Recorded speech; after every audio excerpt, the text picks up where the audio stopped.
Bonsoir fidèles téléspectateurs, nous sommes le jeudi 14 janvier 2021, il est 19h30 GMT, bienvenue dans cette édition.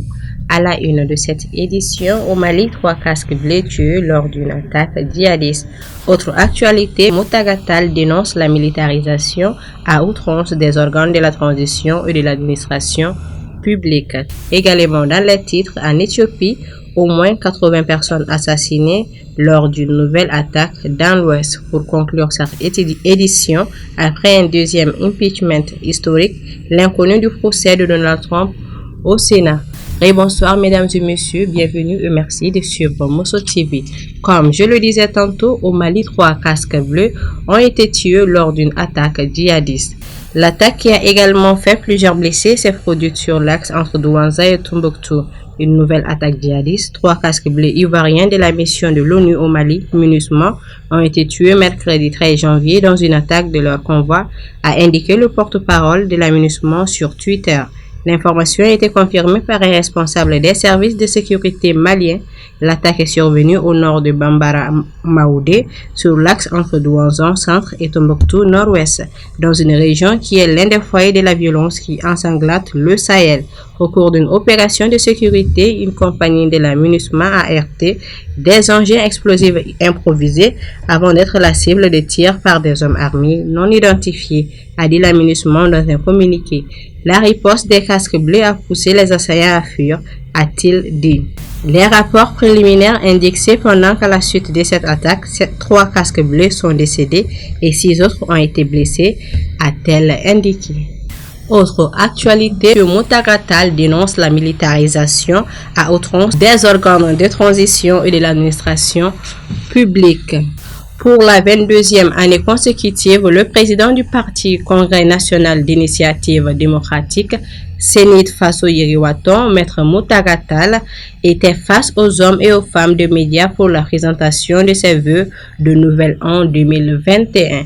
Initiateur de cette traditionnelle cérémonie qui a conduit de nombreux autres partis politiques à s'adonner à cet exercice, le président Tal a réaffirmé son soutien et son engagement sans réserve pour la défense de la démocratie et de la liberté d'expression. Cette tribune d'expression a été saisie par le patron du Sénat d'attirer l'attention de l'opinion nationale et internationale sur quelques faits importants qui ne présagent pas de lendemain meilleur pour notre pays, à moins que ceux qui sont au pouvoir ne revoient la gestion du pays. Le président Tal a dénoncé avec insistance la militarisation des organes de la transition et de l'appareil administratif, le non-respect de l'état de droit, les conditions opaques et bureaucratiques du processus de révision constitutionnelle et la mise en place des conditions pour une sécession planifiée du pouvoir en lieu et place d'élections crédibles et diplomatiques. Selon M. Tal, la refondation est jetée aux oubliettes au profit d'une transition de continuité. Les différents patrons de la presse qui ont pris part à cette cérémonie aux côtés du président Tal ont unanimement salué le noble combat mené par cet avocat pour la cause de la démocratie et de l'état de droit, respectueux de la liberté de la presse. La cérémonie a eu lieu hier mercredi 13 janvier 2021 dans les locaux de la maison de la presse. Les rumeurs autour de l'attaque de Bounti continuent de faire couler beaucoup d'encre, selon Florence Parly. La ministre française des Armées Florence Parly a été auditionnée ce mardi soir par la Commission de défense de l'Assemblée nationale, l'occasion de revenir sur les événements de Bounti, où l'armée française est accusée par certains d'avoir fait des victimes civiles lors d'une frappe contre un groupe terroriste.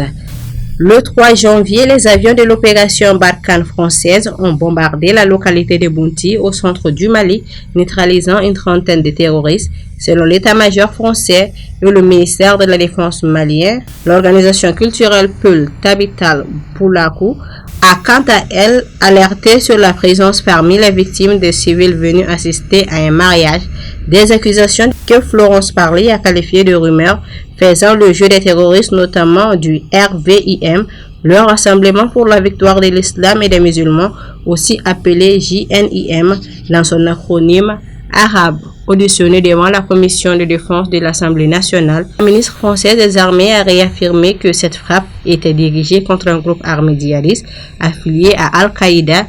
Il n'y a pas eu de dommages collatéraux observés. On a entendu parler des mariages. Il n'y a pas eu de rassemblement festif à l'endroit où la frappe est intervenue, a-t-elle répété.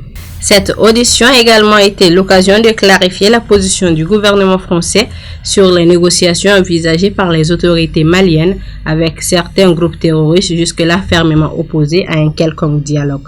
L'Élysée a fait évoluer sa position fin décembre. Cette question devient de plus en plus pressante alors que la France cherche une porte de sortie du Sahel. Des négociations sont possibles selon Florence Parly, mais pas avec n'importe qui. À présent, en Éthiopie, au moins 80 personnes assassinées lors d'une nouvelle attaque dans l'ouest. L'ouest de l'Éthiopie est une nouvelle fois le théâtre des violences meurtrières. Une attaque a fait au moins 83 morts mardi, a indiqué la Commission éthiopienne des droits de l'homme. Au moins 80 personnes ont été tuées mardi 12 janvier en Éthiopie lors d'une nouvelle attaque dans l'ouest du pays, dans la région de Bénisgangoul-Gumuz, a annoncé mercredi la Commission éthiopienne des droits de l'homme. Dans cette zone située à la frontière entre l'Éthiopie et le Soudan, plusieurs massacres ont déjà eu lieu ces derniers mois. Nous avons reçu des informations prouvant que plus de 80 civils ont été tués le 12 janvier près de Daletti, a expliqué à l'AFP un porte-parole de l'EHRC, un organisme indépendant rattaché au gouvernement. Aaron Masso, l'attaque s'est produite entre 5h et 7h du matin avec des victimes âgées de 2 à 45 ans, a-t-il ajouté. Cette attaque a été menée principalement à l'aide de couteaux, mais des flèches et des armes à feu ont également été utilisées, a déclaré à l'AFP Ahmed Yiman, un survivant. Pour conclure cette édition, après un deuxième impeachment historique, l'inconnu du procès de Donald Trump au Sénat, la Chambre des représentants a voté mercredi la mise en accusation du président américain pour l'incitation à l'insurrection de ses partisans au Capitole le 6 janvier dernier. Il revient désormais au Sénat d'organiser un procès en destitution, mais le calendrier et l'issue de la procédure restent incertains. La balle est dans le camp du Sénat après un vote expéditif à la Chambre des représentants. Le président américain a été frappé mercredi 13 janvier par un deuxième impeachment, une première historique à une semaine de la fin de son mandat. Donald Trump a été inculpé pour incitation à l'insurrection lors de l'assaut de ses partisans au Capitole le 6 janvier. Selon son acte d'accusation, doit désormais être transmis au Sénat, à qui il revient d'organiser un procès. À la suite de son premier impeachment début 2020, dans l'affaire ukrainienne, le Sénat à majorité républicaine avait acquitté le président qui avait ainsi échappé à une destitution. Cette fois, l'issue de la procédure est incertaine. Le patron actuel de la majorité sénatoriale, le républicain Mitch McConnell, a prévenu que le procès ne pourrait se tenir avant la fin du mandat de Donald Trump. Or, après le 20 janvier, jour de l'investiture du nouveau président Joe Biden, la majorité changera demain au Sénat. Les démocrates qui ont remporté 2 sénatoriales clés en Géorgie le 5 janvier seront donc à la manœuvre. Voilà, c'est tout pour l'essentiel de l'actualité d'aujourd'hui. Ainsi prend donc fin cette édition que j'ai pris du plaisir à vous présenter. Toute la rédaction vous remercie d'avoir suivi ce journal. Pour ma part, je serai avec vous le lundi, Inch'Allah.